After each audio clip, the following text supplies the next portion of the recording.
Hello everyone, কেমন আছো সবাই? আজকে শ্রী ক্রিয়েশনের পক্ষ থেকে আমি সুমন। আর আজকে আমি তোমাদের সঙ্গে শেয়ার করব এই সুন্দর গোলাপ ফুলের ডিজাইনটা। গোলাপ ফুলের ডিজাইনটা রেডি করতে গেলে আগে আমি এখানে তৈরি করে নেব গোলাপ ফুলের গাছটা। তার জন্য আমি নিয়ে নিয়েছি এখানে একটা ব্রাউন কালারের উল। এই উলটা দিয়ে পরপর লাইন বরাবর আমি 10টা ঘরের একটা গাছ বানিয়ে নেব। এখানে আমি ব্রাউন কালারের উল ইউজ করেছি, তোমরা যদি চাও এটাকে হালকা ব্রাউন কিংবা অন্য কোনো কালার ইউজ করতে পারো। আমি একটু ভিডিওটা ফাস্ট করার জন্য ভিডিওটা ফাস্ট করে নিয়েছি, যাতে কিনা তোমাদের সম্পূর্ণ ডিজাইনটা দেখাতে পারি। আর দেখো, কথা বলতে বলতে আমি প্রায় গোলাপ ফুলের গাছটা বানিয়ে নিয়েছি। এরপর আমি বানিয়ে নেব গাছের মধ্যে পাতা। পাতার জন্য আমি এখানে ডিপ সবুজ কালারটা ইউজ করেছি, তোমরা যদি চাও লাইট সবুজ কালার মিক্সড করে ইউজ করতে পারো, কিংবা লাইট সবুজ কালার দিয়েও পাতাটা করতে পারো। পাতার জন্য আমি ফার্স্ট অফ অল দুটো ঘর নিয়ে আঁকাবাঁকা করে এরকম একটা ছোট্ট পাতা, তারপরে মাঝে একটা লম্বা বরাবর 3টে ঘর নিয়ে ও উপরে একটা টিচ দিয়ে আরও একটা ছোট্ট পাতা, এরপর ওপরের দিকে একটা বড় সাইজ পাতা আমি বানিয়ে নেব।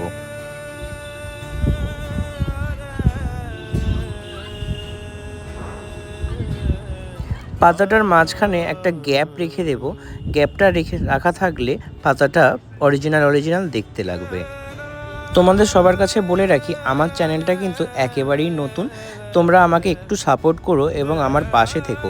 তোমরা যদি পাশে থাকো, আমি আরও নতুন নানান রকম ভিডিও তোমাদের সামনে আমি নিয়ে আসব। আর এই ভিডিওটা কে কোথা থেকে দেখছো অবশ্যই আমাকে কমেন্ট করে জানিও। তো গাছটা বানানোর পরে আমি একটা ডিপ পিঙ্ক কালারের উল দিয়ে এখন গোলাপ ফুলের বেসটা বানিয়ে নেব। প্রথমেই আমি শুরু করেছিলাম 3টি ঘর নিয়ে, তারপরে 6টা ঘর। এরপরে আস্তে আস্তে করে আমি ঠিক যেমনভাবে সেলাই করে যাচ্ছি, ঠিক তোমরা তেমনভাবেই ফলো করে এটাকে সেলাই করে নেবে। সত্যি কথা বলতে এর আগে অনেক কাজ করেছি, যেগুলোর কোনো ভিডিও হয়তো বানাতে পারিনি। ছোটোবেলায় মায়ের কাছ থেকে শেখা এই ধরনের আসনগুলো অনেক তৈরি করেছি, কিন্তু তখন আমার মায়েদের কাছে কোনো ফোন ছিল না, কোনো ভিডিও বানানোর লোক ছিল না। হয়তো যদি আমার মায়েরা তখনকার সময় থেকে ভিডিও বানাতো, আজকে তারা অনেক পপুলার হয়ে যেত। আমার মায়ের কাছ থেকে শেখা আমার আসন বানানো।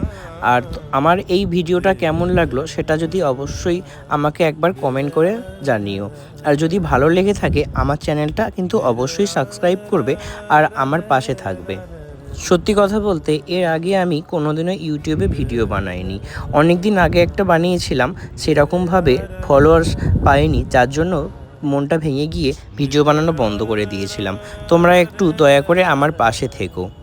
তোমাদের ভালোবাসায় আমি একটু ওপরে ওঠার স্বপ্ন দেখি। তো দেখো, কথা বলতে বলতে আমি ডিপ পিঙ্কের বেসটা বানিয়ে নিয়েছিলাম, আর এদিকে একটা লাইট পিঙ্ক কালারের উল নিয়ে মাঝখানের পাপড়িটা আমি বানিয়ে নেব। লাইট পিঙ্ক কালারের কাজ কমপ্লিট হয়ে গেছে। এরপরে হালকা হলুদ কালারের একটা উল নিয়ে আমি মাঝখানে একটু ফোঁটা দিয়ে নেব, যাতে গোলাপ ফুলটা প্রায় অরিজিনাল দেখতে লাগে। আর দেখো, কথা বলতে বলতে আমার কাজটা সম্পূর্ণ কমপ্লিট হয়ে গেছে। আমার কাজটা কেমন লাগলো অবশ্যই আমাকে কিন্তু কমেন্ট করে জানাবে।